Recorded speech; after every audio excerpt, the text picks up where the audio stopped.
क्या आप भी एक फ्रीलांसर हो जो महीने के 1 लाख 2 लाख या 5 लाख रुपए कमा रहे हो? First of all congratulations. पर क्या आप अभी भी ये सारी पेमेंट अपने पर्सनल अकाउंट में ले रहे हो? पर क्या आप अभी भी अपने क्लाइंट्स को अपने पर्सनल नेम से इनवॉइस रेज कर रहे हो? अगर आपका जवाब हाँ है तो ये वीडियो आपके लिए ही है। इस वीडियो में हम बात करेंगे एक फ्रीलांसर से फाउंडर तक के सफ़र की और कैसे आपको अपनी इंडिविजुअल आइडेंटिटी को छोड़ के एक प्रोफेशनल आइडेंटिटी यानी कि प्राइवेट लिमिटेड या एलएलपी में चेंज करना चाहिए। तो चलिए वीडियो शुरू करते हैं। देखिए, फ्रीलांसिंग जो है शुरुआत के लिए बिल्कुल ठीक है। ज़ीरो टेंशन और ज़ीरो कंप्लाइंस, सब कुछ आपके पर्सनल सेविंग अकाउंट से होता है। सारी पेमेंट्स आपके पर्सनल सेविंग अकाउंट्स में ही आती है।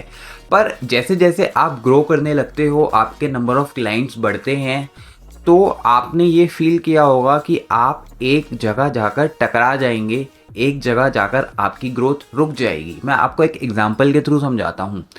सपोज़ कीजिए कोई बड़ी कंपनी, बड़ी फ्रेंच कंपनी या फिर कोई बड़ा इंटरनेशनल क्लाइंट, सपोज़ कीजिए आपको 10 लाख रुपए का अगर प्रोजेक्ट देना चाहेगा, तो वो मेक श्योर करेगा कि वो जिसके साथ भी वो कॉन्ट्रैक्ट करे वो एक लीगलाइज्ड एंटिटी हो, उसका सर्टिफिकेट ऑफ रजिस्ट्रेशन हो और जो भी मैंडेटरी लाइसेंसेस होने चाहिए वो अवेलेबल हो।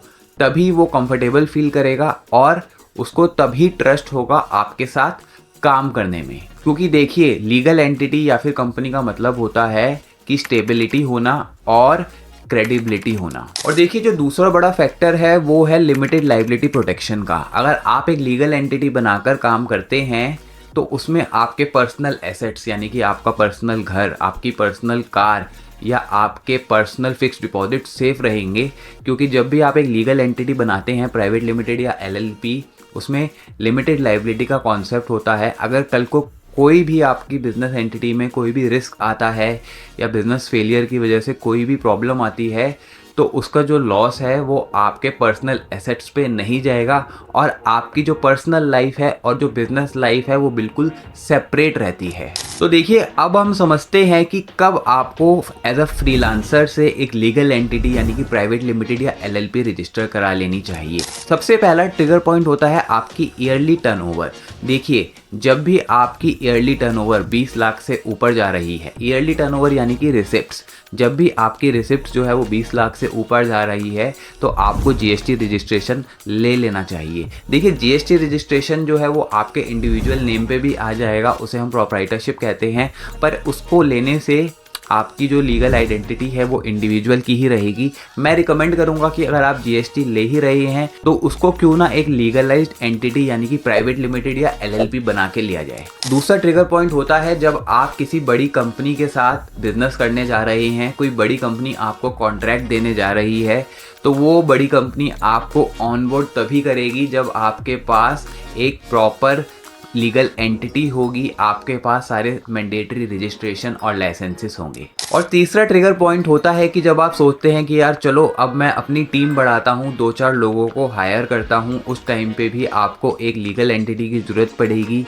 क्योंकि देखिए, लीगल एंटिटी जैसे कि प्राइवेट लिमिटेड या एलएलपी होती है तो उसमें एम्प्लॉयज़ जो हैं वो बहुत ईजिली अट्रैक्ट होते हैं और उनको भी स्टेबिलिटी और क्रेडिबिलिटी दिखती है एक लीगलाइज्ड एंटिटी में जाकर जॉब करने की। और देखिए, अब आते हैं एक बहुत बड़े सवाल पर। तो चलो, अब मुझे एक फ्रीलांसर से फाउंडर बनना है, मुझे एक लीगल एंटिटी रजिस्टर करानी है, पर आयुष भाई मैं कंफ्यूज हूँ कि मैं एलएलपी रजिस्टर कराऊँ या प्राइवेट लिमिटेड। आप प्लीज़ घबराइए मत, मैं आपको समझाता हूँ आपके लिए बेहतर कौन सी रहेगी। सबसे पहले बात करते हैं एलएलपी की, यानी कि लिमिटेड लाइबिलिटी पार्टनरशिप। देखिए, एलएलपी जो है वो उन लोगों के लिए अच्छी है जिन्हें पार्टनरशिप में काम करना है, यानी कि एक से ज़्यादा पार्टनर्स के साथ, और उन्हें आउटसाइड फंडिंग यानी कि किसी वीसी या फिर प्राइवेट इक्विटी इन्वेस्टर से पैसा नहीं उठाना है। इसमें कंप्लाइंसेस भी कम है। एनुअल स्टैट्यूटरी ऑडिट भी तभी होता है जब आपकी टर्नओवर 40 लाख या फिर कैपिटल कंट्रीब्यूशन यानी कि इन्वेस्टमेंट अमाउंट 25 लाख से क्रॉस करता है।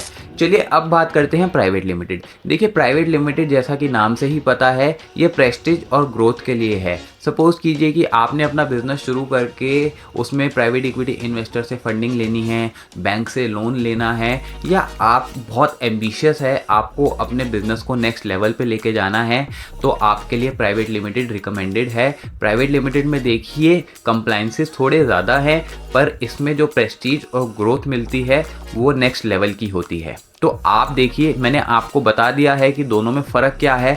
अब आपको चूज़ करना है कि आपके ग्रोथ लेवल पर, बिजनेस लेवल पर और आपके एम्बिशन लेवल के हिसाब से आपके लिए कौन सी एंटिटी बेहतर रहेगी। अब मुझे पता है कि आपको ये सब सुन के बहुत अजीब लग रहा होगा या फिर आपको बहुत सी चीज़ें समझ नहीं आ रही होगी कि यार ये ROC क्या होता है, MCA क्या होता है, ITR क्या होता है, ऑडिट क्या होता है। मैं तो एक क्रिएटिव पर्सन हूँ, मैं तो एक टेक्निकल पर्सन हूँ। देखिए, घबराइए मत। वो कहते हैं ना, जिसका काम उसको साझे। तो हमारी जो जस्ट स्टार्ट है, हमने वो इसलिए शुरू किया था कि हम आपके जैसे फाउंडर्स, एंटरप्रेन्योर्स और फ्रीलांसर्स को सपोर्ट कर सके। हम ना सिर्फ एक लीगल एंटिटी रजिस्टर करने में आपकी मदद करते हैं, हम आगे के भी सारे कंप्लाइंसेस, चाहे वो ऑडिट हो, अकाउंटिंग हो, ITR हो, GST फाइलिंग हो या फिर ROC का काम हो, कुछ भी हो, टैक्सेशन हो, हम सब में एंड टू एंड सपोर्ट देते हैं। तो आप प्लीज़ बिल्कुल भी घबराइएगा नहीं कि आगे का काम आपको कैसे होगा। और आपको जो है सिर्फ आपके मेन क्राफ्ट पर, आपको अपने मेन बिजनेस पे फोकस करना है और बाकी सब जो है आपको हमारे ऊपर छोड़ देना है। तो दोस्तों, फ्रीलांसर बनकर मत रहिए, एक फाउंडर की जर्नी शुरुआत कीजिए। और अगर आपको लगता है कि आप रेडी हैं फ्रीलांसर से फाउंडर बनने के लिए, तो नीचे दिए गए लिंक पर क्लिक कर आप मुझसे या मेरी टीम से कनेक्ट हो सकते हैं। अगर आपके मन में अभी भी कोई सवाल है तो आप नीचे कमेंट कर वो सवाल मुझसे पूछ सकते हैं। अगर आपको ये वीडियो अच्छी लगी तो वीडियो को लाइक और चैनल को सब्सक्राइब करना बिल्कुल मत भूलिएगा। नेक्स्ट वीडियो तक के लिए bye bye and take care.